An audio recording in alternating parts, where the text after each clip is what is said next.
Di sesi ini kita akan bahas tentang uang, nilai, dan daya tarik rezeki. Gitu ya. Seperti biasa, saya cari film yang relate dengan topik ini. Saya dapat 2 film ini yang bagus banget, yang sudah mungkin ada yang udah pernah nonton gitu. The Founder sama The Wolf of Wall Street. Ini real story, kisah nyata. Kalau teman-teman pernah tahu McDonald's gitu ya, si pendirinya, padahal dia cuma sales tadinya.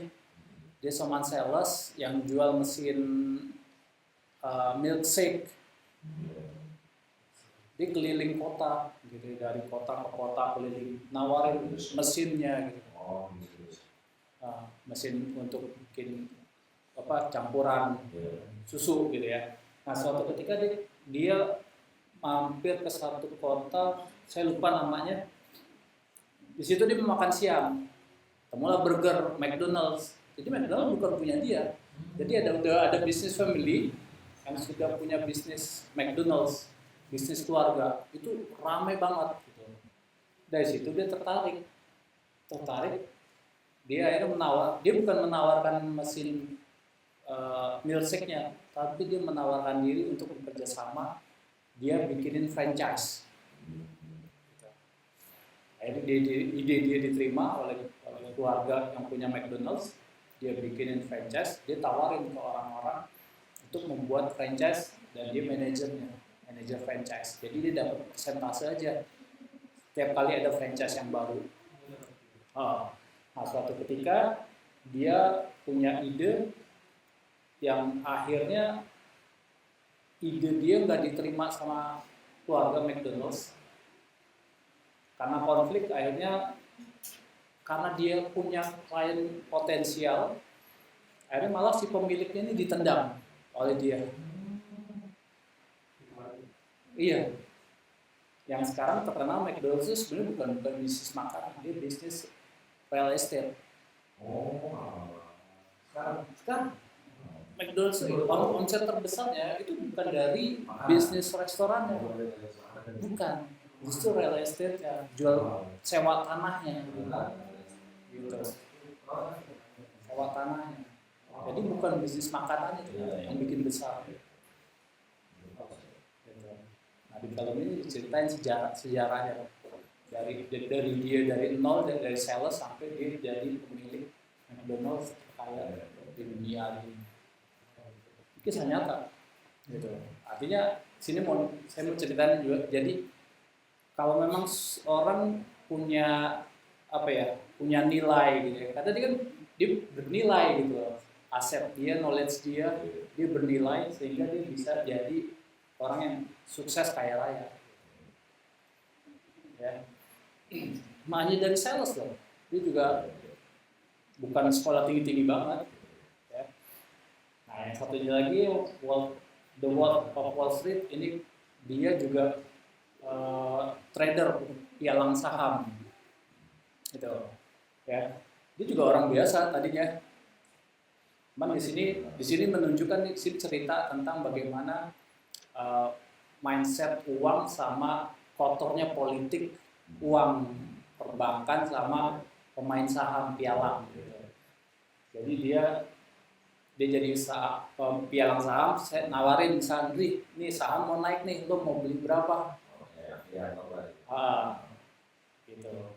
Mau beli, udah beli 1.000 gitu ya, naik jadi 1.500, dia untung 500 perak kan gitu dalam hitungan satu. Jadi dia tahu cara menggerakkan pasar. Jadi dia tahu cara memainkan pasar saham. Sampai suatu ketika dia bisa mainin pasar dan bisa nipu orang akhirnya. Andri suruh beli, Mas Danang suruh jual. Gitu. Tapi suatu ketika dia saking sudah kaya rayanya, dia punya mansion, rumah yang sangat besar sekali gitu ya. Pesta pora, narkoba, ketangkep dia kan, karena ketahuan dilaporkan oleh para kliennya menipu, tangkap dia di penjara. Tapi untuk mengurangi hukumannya, dia kerja sama polisi untuk nangkep pialang-pialang yang nakal. Jadi pialang saham ini memang ada orang-orang di belakang yang bisa menggerakkan harga pasar itu tadi.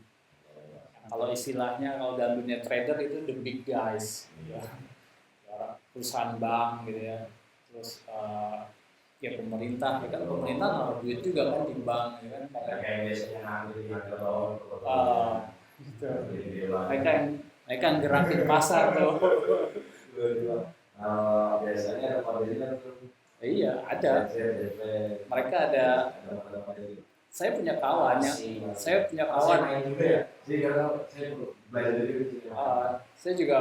juga belajar main. Saya juga main trading juga gitu. Belajar. Saya ada kawan orang Hong Kong, dia orang dalamnya bank HSBC. HSBC siapa sih yang nggak tahu gitu. Itu kan bank besar juga sedunia gitu. Masuk bank besar gitu. Dia bisa gerakin pasar gitu. Big guys-nya market. Ya. Oke. Nah, tujuan dari sesi ini kita nggak muluk-muluk gitu ya. Kita nggak muluk-muluk, kita cuma diawali dari kesadaran tentang uang. Ya, jadi kita biar sadar dulu nih tentang mindset uang kita. Kemudian kita upgrade cara memandang uang, point of view-nya uang, karena nanti di sini ada kuis juga biar kita tahu dulu nih mindset kita apa sih tentang uang gitu ya. Kemudian nanti kita akan bahas juga gimana membuka ruang untuk peningkatan energi. Jadi sesi ini bukan workshop untuk cepat kaya gitu ya. Kalau cepat kaya kita ke Gunung Kawi aja ikut sama Pak RT. Setuju tuh kalau mau ikut. Ya, kita ke Gunung Kawi aja. Tapi di sini kita upgrade ruang gitu. Kita sadar dulu tentang uang, kemudian cara memandang rezeki dan uang itu perlu diperbaiki gitu. Karena bagaimanapun juga hubungan kita dengan uang itu sangat erat sekali. Gitu. Tadi kita udah ngomong sebentar yang Ibeng ya, kayak gimana sih hubungan kita sama uang gitu ya. Dan nanti kita akan lihat gimana cara membuka ruang peningkatan diri. Nanti dengan latihan kita bahas dengan latihan. Oke, nah udah siap nih. Sebelum bahas materi kita pemanasan dulu. Biasa refleksi, ya. Tulis jawaban jujur, singkat, nggak perlu dibahas. Bagi saya uang itu adalah apa? Silakan ditulis. Ya. Silakan apa aja. Langsung jawabannya. Bagi saya uang itu apa sih? Uang itu apa sih? Nggak usah dianalisis. Apa sih uang itu menurut saya? Gitu. Tulis, nanti kita